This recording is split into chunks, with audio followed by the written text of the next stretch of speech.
반갑습니다. 성도 여러분, 우리는 살아가면서 종종 절망적인 결론을 내리곤 합니다. 사람은 절대 고쳐 쓰는 게 아니다. 그만큼 타락한 인간의 본성은 콘크리트처럼 굳어 있어 쉽게 변하지 않기 때문입니다. 특히 자신의 잘못된 신념에 목숨을 건 확신범이라면 그 마음을 돌이키는 것은 불가능에 가깝습니다. 오늘 본문의 주인공 사울이 바로 그런 사람이었습니다. 그는 기독교를 말살하는 것을 인생의 유일한 사명으로 여겼던 인물입니다. 예수 믿는 자들을 색출하여 잡아 가두고 스데반 집사가 돌에 맞아 죽을 때 그 죽음을 마땅히 여겼던 종교적 테러리스트였습니다. 인간적인 눈으로 볼 때 그는 도저히 전도자가 될 수 없는 구원 가능성 0%의 인물이었습니다. 그러나 하나님의 주권적인 은혜가 임하자 기독교의 가장 강력한 대적자가 가장 위대한 변증가로 뒤바뀝니다. 이것은 인간의 설득이나 심리적 변화가 아닙니다. 죽은 자를 살리시는 하나님의 창조적 능력입니다. 오늘 이 강에서는 인간의 가능성이 끝난 곳에서 시작된 하나님의 100% 주권적인 역사를 목격하게 될 것입니다. 오늘 우리에게 주시는 하나님의 말씀, 갈라디아서 1장 11절에서 24절입니다. 형제들아, 내가 너희에게 알게 하노니 내가 전한 복음은 사람의 뜻을 따라 된 것이 아니니라. 이는 내가 사람에게서 받은 것도 아니요 배운 것도 아니요 오직 예수 그리스도의 계시로 말미암은 것이라. 내가 이전에 유대교에 있을 때에 행한 일을 너희가 들었거니와 하나님의 교회를 심히 박해하여 멸하고, 그러나 내 어머니의 태로부터 나를 택정하시고 그의 은혜로 나를 부르신 이가 그의 아들을 이방에 전하기 위하여 그를 내 속에 나타내시기를 기뻐하셨을 때에 나로 말미암아 하나님께 영광을 돌리니라.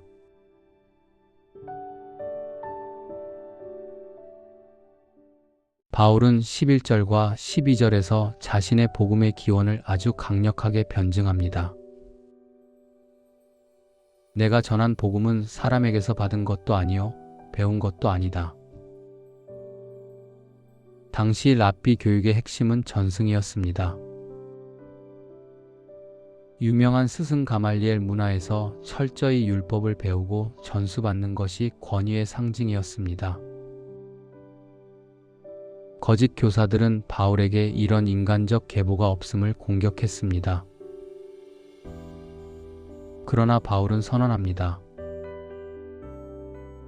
오직 예수 그리스도의 계시로 말미암은 것이라. 여기서 계시는 커튼을 젖혀 감추어진 것을 보여준다는 뜻입니다. 바울의 신학은 도서관에서 책을 연구하여 얻은 지식이 아닙니다. 부활하신 예수님께서 다메섹 도상에서 그를 만나시고 그의 영혼에 직접 찾아오셔서 열어주신 초자연적인 사건이었습니다. 성도 여러분, 기독교는 인간이 신을 찾아가는 종교가 아닙니다. 하나님 편에서 일방적으로 뚫고 들어오신 하늘의 소식입니다. 그렇기에 이 복음에는 세상의 철학이나 도덕이 줄 수 없는 생명과 능력이 있는 것입니다. 바울이 세상의 비난 앞에서도 그토록 당당했던 이유는 자신의 메시지가 사람의 고안물이 아님을 확신했기 때문입니다. 바울은 13절에서 자신의 부끄러운 과거를 숨김없이 드러냅니다. 내가 하나님의 교회를 심히 박해하여 멸하고, 그는 단순히 반대만 한 것이 아니라 교회를 뿌리 뽑으려 했던 잔인한 핍박자였습니다.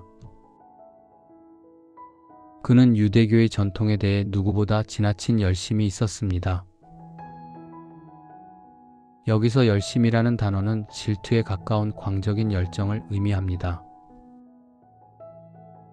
가장 무서운 사람은 열심이 없는 사람이 아니라 방향이 잘못된 열심을 가진 사람입니다. 사울은 자신이 하나님을 위한다고 믿으며 하나님이 가장 사랑하는 교회를 파괴했습니다. 진리 없는 성실함이 얼마나 무서운 죄악이 될 수 있는지를 보여주는 대목입니다. 바울은 훗날 디모데전서 1장 15절에서 자신을 이렇게 평가합니다. 죄인 중에 내가 괴순이라. 그는 사도가 된 후에도 자신의 어두운 과거를 감추지 않았습니다.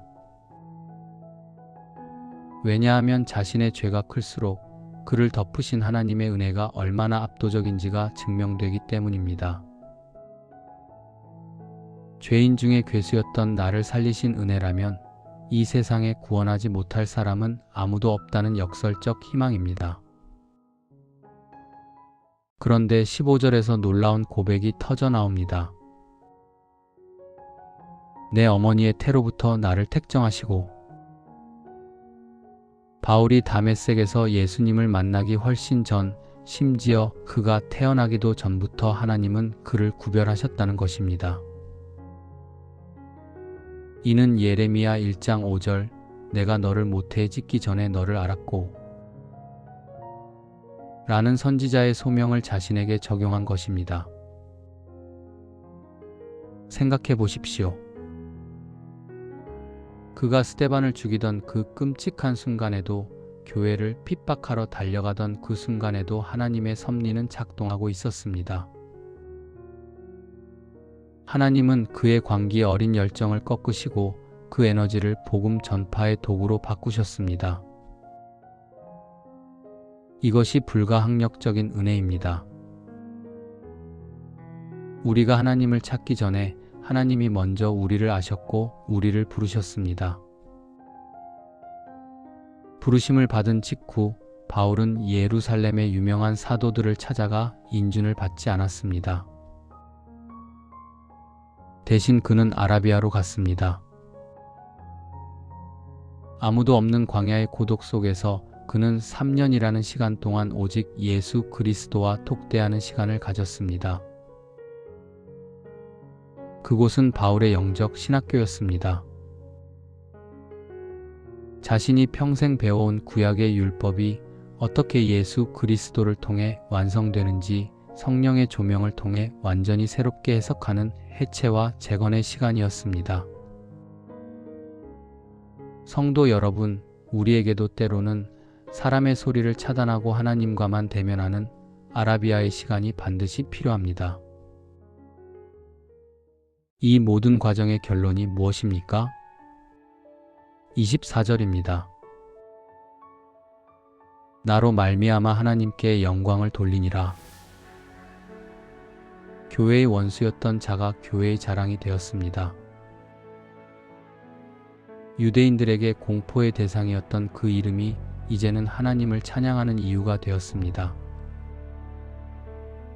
복음의 가장 강력한 증거는 논리적인 설명이 아니라 변화된 삶입니다. 고린도후서 5장 17절은 선포합니다.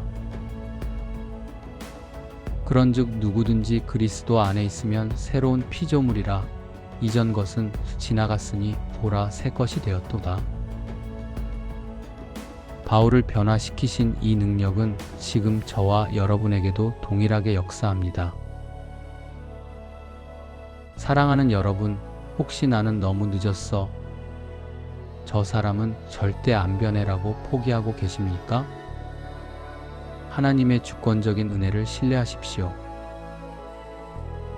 다음 3강에서는 예루살렘 회의에 참석한 바울이 복음의 진리를 지키기 위해 어떻게 타협하지 않고 싸웠는지 그 치열한 영적 전쟁의 현장으로 안내하겠습니다. 우리의 어떠함보다 하나님의 부르심이 더 크고 강합니다. 그 은혜를 끝까지 의지하십시오. 오직 예수 그리스도, 그 이름만이 우리의 소망입니다. 지금까지 예수 바라기였습니다. 감사합니다.